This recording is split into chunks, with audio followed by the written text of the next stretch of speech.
मोर दिल रो रहल बा तोहर याद में, टूट गल बंधन अब का राखी आस में।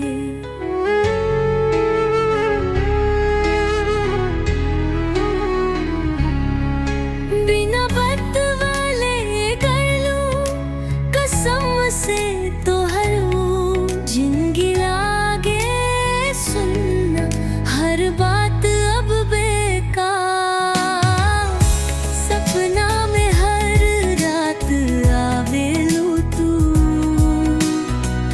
काहे दिलवा से खेल लूं तू। सच प्यार के सजा हम पगनी, तोहर झूठा वादा पे मर गईल जवानी।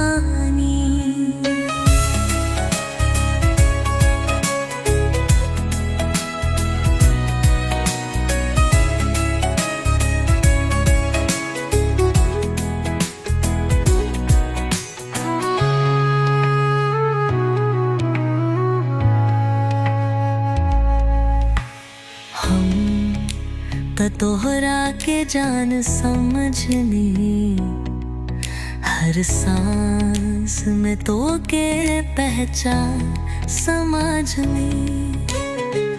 भूख प्यास सब भुलाए दिहलूं, आखिर काहे इतना दूर जाए दिहलूं।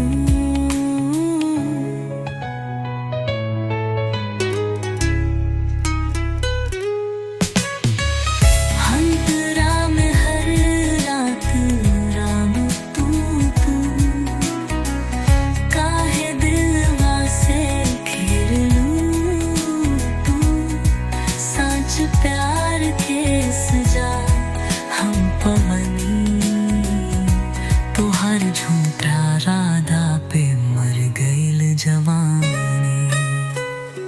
अब कहियो न टूटब हम चाहे दुनिया छोड़ दी, तोहर बिना जिंदगी अधूरा ये सजनवा छोड़ दी।